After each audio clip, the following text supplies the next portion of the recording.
Our story begins at a pawn shop. A man named Drake walks in, dressed entirely in black. He circles the shop, quietly observing everything, then places an antique timepiece on the counter. The shopkeeper says it's just an imitation, but the watch is still ticking because it's actually a bomb. The watch explodes, and several masked men rush inside. The pawn shop is only a front. Behind the scenes, it operates like an underground club filled with illegal activity. Drake grabs the manager. Nervously, the manager tells him, "We moved everything to the headquarters this afternoon." Drake doesn't believe him. He shoots the manager in both ears to force the truth out of him. The terrified man leads them to a hidden room behind a row of lockers. Inside, the place is packed with cash. Drake and his crew load the money into suitcases. Drake is ready to kill everyone in the room, but one of his partners stops him, saying they didn't see anything. Drake puts his gun away, then tosses a grenade, blowing them all up instead. They take the money to a meeting spot, where their real leader, Rhodes, tells them, "Lay low. Don't meet each other. In a few days, we'll split the money, like usual." Their pilot for the day is new, because the previous one is gone. But due to a massive thunderstorm, the plane catches fire mid-flight and crashes, along with all the money. 5 months later, one of the cash-filled suitcases floats to the surface of a frozen lake.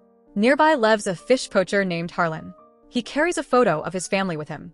He grabs his tools and heads out to the lake, but as he begins to fish, he notices a human hand sticking out of the ice. He clears the snow and finds the dead pilot. Next to the body lies the suitcase.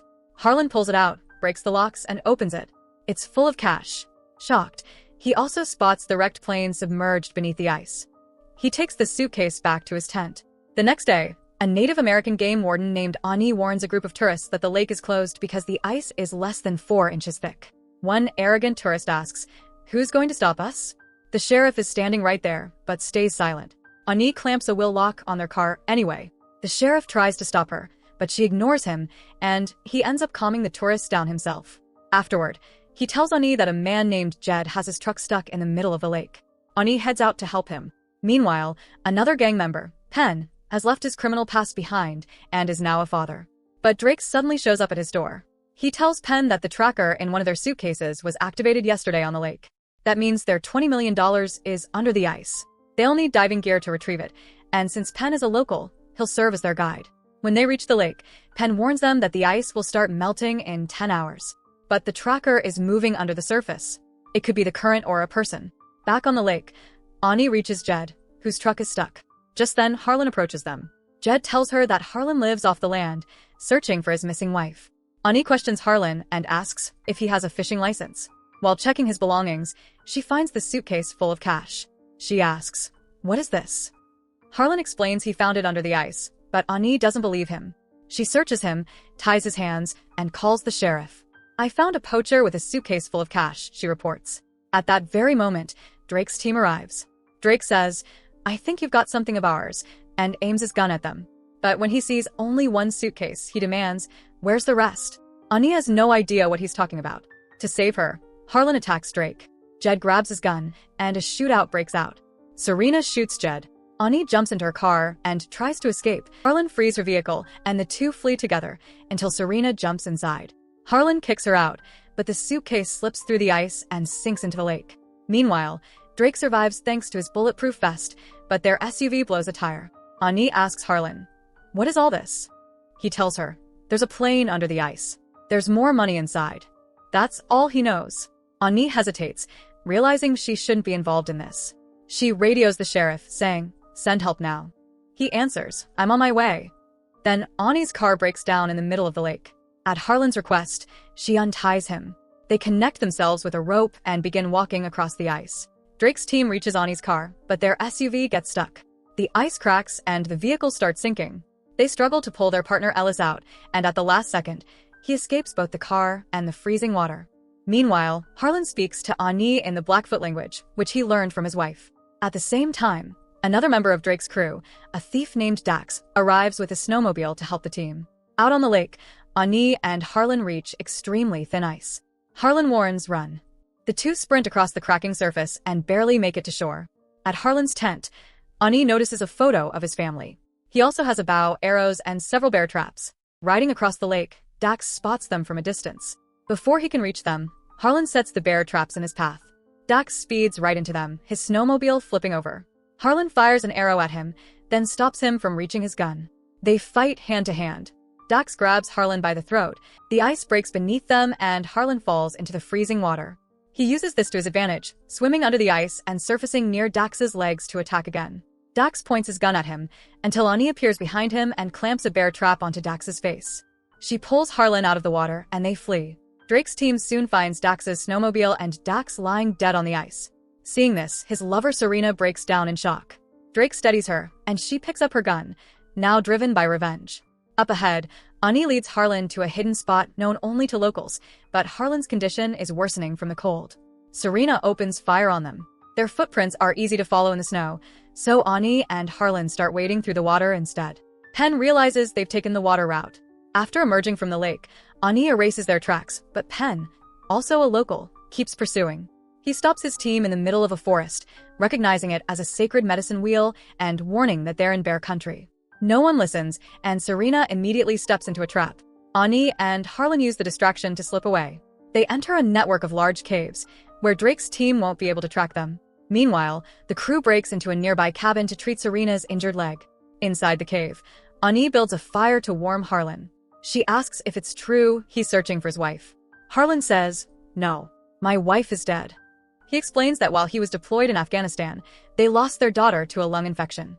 When he returned home, his wife was emotionally gone, silent, distant, refusing to let him touch her. The house fell into a heavy quiet. Harlan turned to alcohol, and by the time he realized it, his wife had passed away. Meanwhile, Rhodes arrives to join the team. Drake insists everything is under control, just a game warden and a poacher. Rhodes comforts Serena. Back in the cave, Ani tells Harlan about her people's cleansing ritual, meant to mourn loved ones and release guilt. But there's betrayal within the gang. Rhodes discovers one member had planned to steal the money for himself. It was Ellis. When Ellis tries to apologize, Rhodes kills him with his bare hands. Rhodes declares, "Tomorrow, we kill the warden and the poacher." As Ani and Harlan leave the cave, a man named Oz stops them. He calls Ani over and tells her the community believes Harlan ran off with his niece and got her addicted. Harlan explains, "That's not what happened. We lost our child." Oz is furious, but Ani calms them both. Survival has to come first. Since Oz and Ani come from the same community, he agrees to help. Oz shows them pockets of methane gas trapped under the ice, extremely explosive. He leads them to his ice shanties. He taunts Ani about losing her connection to the land by wearing a law enforcement uniform, but Ani insists she's protecting her people.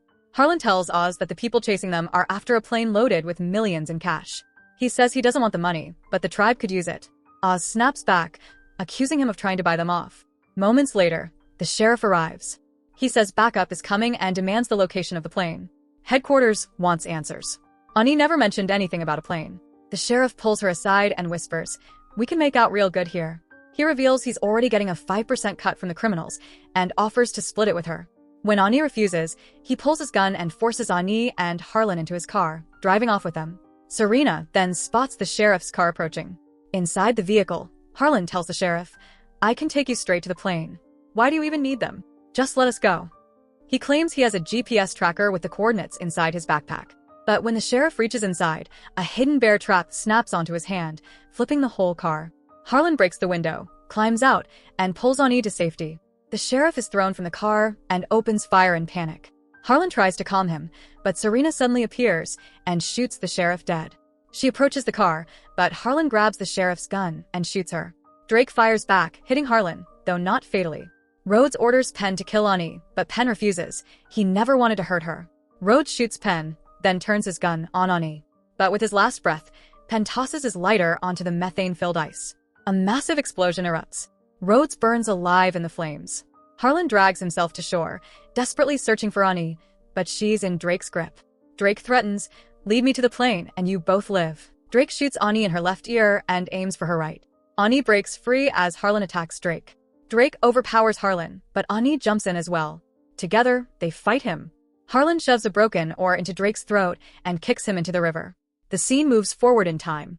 Harlan participates in Ani's tribal cleansing ritual. During it, he finally sees visions of his wife and lets her go.